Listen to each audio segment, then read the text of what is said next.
सो hello hello hello everyone. आज हम आपके 2026 कंप्यूटर साइंस के सीबीएसई पेपर के सेक्शन बी को डिस्कस करेंगे। So let's start with the video. So first we will start question number 22। So question number 22 में क्या पूछा है कि हमें बताना है कि डिफॉल्ट पैरामीटर और पोजिशनल पैरामीटर में डिफरेंस क्या है। Okay, so let's start. So basically default parameter जो होते हैं, एज देयर नेम सजेस्ट, इनमें इनके पास एक डिफॉल्ट वैल्यू होती है। So they have a default value. Okay, अगर हम कोई वैल्यू पास ना करें तो वो डिफॉल्ट वैल्यू को यूज कर लेता है। So you can also write the second point like this: if a value is not passed। Okay, so ये बेसिकली दो डेफिनेशन हो गई है, डिस्क्रिप्शन हो गई डिफॉल्ट पैरामीटर्स की। Next one was positional parameters. So जो पैरामीटर्स पोजिशनल होते हैं उनके पास बेसिकली एक वैल्यू होती है, बट जो वैल्यू उनको मिलती है वो बेस्ड होती है पोजीशन पे। Okay, so the value they have are passed based on position. Okay, और नेक्स्ट चीज की ऑर्डर मैटर करता है कि अगर ऑर्डर चेंज कर दिया तो वैल्यूज चेंज हो रहेगी। सो अगर मेरे को ये एग्जांपल देना होगा, सो ये एक छोटा सा एग्जांपल हो गया इसका। जैसे कि लेट्स सपोज हम कोई भी फंक्शन बना रहे हैं ऐड का, ठीक है। सो डिफ ऐड, हमने इस पे दो पैरामीटर दे दिए ए और बी। अब बी को हमने एक डिफॉल्ट वैल्यू दे दी 10। If any value is not pass for B, it will use the value 10। and let's say we are giving a print statement in this function. So this is the description and a difference and also an example of positional and default parameters. Okay, अब next आ गया हमारा question कि हमें एक Python statement देनी है जिस जो कि परफॉर्म करे ये फॉलोइंग टास्क, और हमें स्पेसिफिकली बोला गया कि सिर्फ built in functions and methods को हमें यूज करना है। ओके, सो हमारा पहला क्वेश्चन है कि हमें एक क्रिएट करनी है नई लिस्ट L1 जिसमें एलिमेंट्स हो L के, बट उन्हें असेंडिंग ऑर्डर में अरेंज किया गया हो, और L को हमें मॉडिफाई नहीं करना। So we can what we can do simply is L1 is equal to sorted method का यूज कर देंगे, और इसके अंदर हम क्या कहते हैं वैल्यू पास कर देंगे एल की। सो बेसिकली ये एल लिस्ट, एल जो लिस्ट है उसको सॉर्ट करके L1 के अंदर सेव कर देगा। ठीक है, अब नेक्स्ट हमें एक स्टेटमेंट लिखनी है जो कि चेक करे कि कोई कैरेक्टर सी एच एक अल्फ़ाबेट है या नंबर है। So basically what we can do is हम डायरेक्टली चेक कर सकते हैं C H is al num से अल्फा न्यूमेरिक। सो बेसिकली ये मेथड ट्रू तभी रिटर्न करेगा अगर उस सी एच जो कैरेक्टर है वो अल्फा न्यूमेरिक के अंदर आता हो, या तो अल्फाबेट या तो number. Okay, so let's move on to the 24th question, A part. इसमें हमें एक पाइथन एक्सप्रेशन लिखना है जो कि क्या करेगा, चेक करेगा कि की आर नंबर जो है D1 डिक्शनरी में प्रेजेंट है या नहीं। सो हम डायरेक्टली ले सकते हैं आर नंबर इन D1, ये डायरेक्टली चेक कर देगा। और इसको लिखने का सही तरीका क्या होगा, एक क्या कहते हैं एक पूरी आइटरेशन, एक हम फॉर लूप यूज कर लें। ओके, और नेक्स्ट जो बी पार्ट है इसमें हमें एक पाइथन एक्सप्रेशन लेना है जो कि चेक करेगी कोई भी की D1 में अगर उसके पास वैल्यू है 12। सो हम डायरेक्ट ले सकते हैं 12 in D1 dot values. Okay, now let's move on to the next question. हमें एक सिंगल स्टेटमेंट लिखनी है यूजिंग बिल्ट इन फंक्शन जो कि ऐड करेगा वैल्यू पेयर आर नंबर 12 अगर जो की है आर नंबर प्रेजेंट नहीं है D1 में। हाउएवर अगर की प्रेजेंट है तो function should return it value. Okay, so let's start. हम डायरेक्टली इसको लिख सकते हैं D1 जो हमारी डिक्शनरी थी, सेट डिफॉल्ट, और इसके अंदर हम पास कर देंगे की देन वैल्यू। ये पूरा का पूरा काम कर देगा, ये पूरा एक बिल्ट इन फंक्शन है। नेक्स्ट हम एक सिंगल स्टेटमेंट लेंगे जो कि सारे के सारे एलिमेंट जो D1 के अंदर है उसे क्लियर कर देगा। So we can simply write D1 dot clear. Clear function सब कुछ क्लियर कर देगा।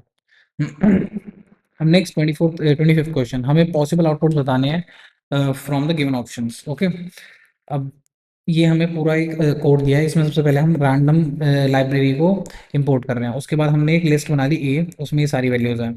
हम बेसिकली क्या कर रहे हैं, हम एक फॉर लूप चला लें इन रेंज 4, मतलब 4 बार चले गए। नेक्स्ट जे के अंदर हम स्टोर कर रहे हैं रैंडम डॉट रैंड रेंज 1 से लेके 5। So for in the first iteration, जब आई की वैल्यू जीरो रहेगी तो हमारे पास रेंज होगी जीरो से लेके फोर तक, तो ये फाइव को हम एक्सक्लूड कर देंगे ना। नेक्स्ट में वन से लेके फोर तक, फिर टू से लेके फोर तक, फिर थ्री से लेके फोर तक, हमारे पास फोर आइट्रेशन आएगी। और आइट्रेशन में क्या हो रहा है, हम प्रिंट कर रहे हैं a using the value from J ends with hyphen. Okay. अब हम जैसे ही इस कोड को रन करेंगे हमें गेस करना है। सबसे पहले हमें जीरो से लेके फोर तक, सो हमारे पास वैल्यूज यहाँ पे जीरो से लेके फोर तक, वन से लेके फोर फाइव, ठीक है, देन टू से लेके फाइव, देन थ्री से लेके फाइव, देन फोर से लेके फाइव, ये हमारे पास वैल्यूज है। सो इन दी फर्स्ट क्या कहते हैं पोजीशन, हमारे पास वैल्यूज है वन से लेके फाइव। सो चारों सही लग रहे हैं ऑप्शंस। सेकंड में हमारे पास टू से लेके फाइव है, ठीक है, four three valid, two valid, one valid नहीं है, सो ये हट गया। थर्ड हमारे पास थ्री से लेके five, five three and four valid, और फोर्थ फोर या five, one two sorry four five five, तो तीनों valid. So with this we can conclude A B and C options are correct. Now comes the 26th question. अब इसमें हमें एक function दिया है जो कि एक्सेप्ट करता है एक string S as a parameter, और पैरामीटर को एक्सेप्ट करने के बाद वो रिटर्न करेगा कि कितनी बार कोई वॉवल अपीयर कर रहा है उस स्ट्रिंग के अंदर। अब कोड में कुछ एरर्स हैं, हमें केयरफुली कोड को पढ़ना है और रीराइट करना है कोड को, and removing the logical and syntax error. Okay. So first हमें चेंज करने की सबसे सबसे पहली चीज़ है रेंज एस। रेंज एस की जगह हम सिंपली एस लिख देंगे, ठीक है। नेक्स्ट कंडीशन गलत है ये, हम इसको रिवर्स लिखेंगे, C H in A E I O U, A E I O U, ठीक है। इसकी जगह चेंज करेंगे। और ये भी गलत लिखा, प्लस इक्वल होता है, इक्वल प्लस नहीं होता, जो हमारा असाइनमेंट ऑपरेटर है। ओके। और lastly return function, return C H, not C H, C, क्योंकि हमें रिटर्न करना है हमारा नंबर ऑफ वॉवल्स या काउंट। ओके। सो इसके साथ हमारा ये क्वेश्चन भी सॉल्व हो गया। नेक्स्ट 27 क्वेश्चन में, जोया एक प्रोडक्शन मैनेजर है एक फैक्ट्री के अंदर जो कि पैकेज करती है मिनरल वाटर। अभी डिसाइड करती है एक टेबल बनाने का एक डेटाबेस में, जो कि ट्रैक रखेगी सारे के सारे स्टॉक का जो कि प्रेजेंट है फैक्ट्री में। अब हर एक रिकॉर्ड में कहते हैं हर एक टेबल में ये रिकॉर्ड है सारे, डब्ल्यू कोड वाटर कोड जो कि कोड ऑफ द आइटम है, और इसकी टाइप है कैर फाइव। नेक्स्ट है W description varchar 20, balance quantity integer, and unit price float. Okay. अब name of the table should be W stock. अब हमें सबसे पहला बोला है कि हमें एक एसक्यूएल कमांड लिखनी है जो कि इस अबव टेबल को क्रिएट करे। Okay, so let's start 27 first A, create table. इसके बाद हम टेबल का नाम देंगे, हमें क्या नाम चाहिए, क्वेश्चन में दिया था डब्ल्यू स्टॉक। ओके। हम इसके अंदर पास कर देंगे हमें क्या क्या वैल्यूज चाहिए। सबसे पहले हमें चाहिए था डब्ल्यू कोड जो कि सारे के सारे उसका जो हमारा भी जो सारा आइटम है उसका कोड है ये, ठीक है। और इसमें हमें स्पेसिफिकली बोला गया था टाइप कैर फाइव, सो हम इसके बाद लिख देंगे कैर फाइव, और इसे हम प्राइमरी की सेट कर देंगे। प्राइमरी की का रीज़न ये है क्योंकि सारे के सारे कोड यूनिक होंगे और नल नहीं होंगे। नेक्स्ट हमारे पास डब्ल्यू डिस्क्रिप्शन है, इसमें भी हमें स्पेसिफिकली बोला गया वारकार 20। नेक्स्ट हमारे पास बैलेंस क्वांटिटी थी, ये हमारा इंटीजर टाइप था। Next and last unit price, this was float. और कंप्लीट करने के बाद bracket close, and always SQL की सारी queries ends with semicolon. अब हमें नेक्स्ट क्वेश्चन हमारा यह है कि can you price unit price be the primary key, it can not be, no. और रीजन ये है कि प्राइमरी की नहीं हो सकती क्योंकि यूनिट प्राइस जो है रिपीट हो सकते हैं, यूनिक नहीं है। Price is not unique and can repeat. Okay, let's move on to the next question. हमें अज्यूम करना डब्ल्यू स्टॉक जो टेबल है वो ऑलरेडी क्रिएटेड है। अब हमें एक एसक्यूएल कमांड लिखनी है जो कि ऐड करे एक एट्रीब्यूट ई डेट, ठीक है। इसका डेट टाइप होएगा to the table. So basically अगर हमें चेंज करना है कुछ टेबल में तो हम ऑल्टर कमांड का यूज़ करेंगे। सो ऑल्टर, ऑल्टर के बाद टेबल, और फिर टेबल नेम पास करेंगे कि किस टेबल में हमें चेंज करना है। हमारी टेबल है डब्ल्यू स्टॉक। अब हमें क्या ऐड करना है, सो हम ऐड बीच में एट्रीब्यूट यूज़ करेंगे, और इसके साथ लिख देंगे हमें ई डेट, ई डेट हमें ऐड करना है, और इसका फॉर्मेट है या टाइप है डेट, और हम एंड करेंगे विद सेमी कोलन। ओके। अब नेक्स्ट हमें क्या करना है, नेक्स्ट क्वेश्चन में है कि डब्ल्यू स्टॉक टेबल जो है ऑलरेडी क्रिएटेड है, हमें एक एसक्यूएल कमांड लिखनी है जो कि रिमूव करे B quantity from the table. So again हमें ऑल्टर करनी है टेबल, सो ऑल्टर टेबल, फिर टेबल का नाम है डब्ल्यू स्टॉक, और कॉलम को हटाने के लिए हम ड्रॉप कॉलम को यूज़ करेंगे, और कॉलम का नाम है हमारा बी क्वांटिटी, और एंड करेंगे हम विद सेमी कोलन। अब नेक्स्ट 28th क्वेश्चन, हमें लिस्ट करनी है एक एडवांटेज और एक डिसएडवांटेज बस टोपोलॉजी के। सो एडवांटेज बेसिकली हो गया 28 एडवांटेज। सो बेसिकली एक एडवांटेज होगा कि ये बहुत इजी है इंस्टॉल करने के लिए, हमें बस एक लाइन बिछानी है और कनेक्ट करना उस लाइन से सारी सारी डिवाइसेस को। और एक डिसएडवांटेज हो गया,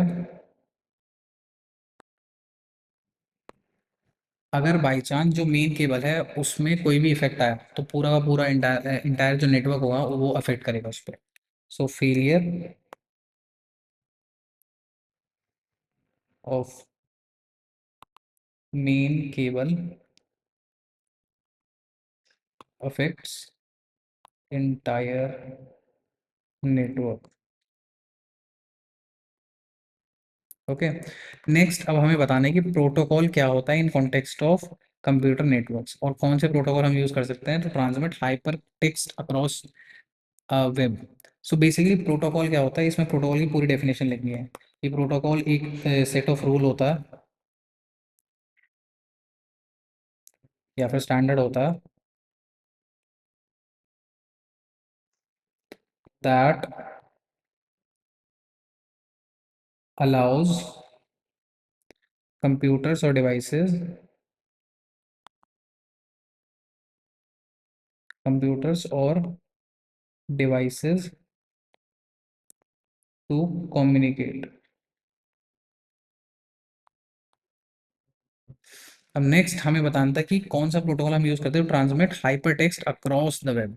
सो इसका तो सिंपल सिंपल आंसर है, सबको पता है, H T T P, hypertext transfer protocol. इस प्रोटोकॉल को हम यूज़ करते हैं जब हमें hypertext across the web transmit करना हो।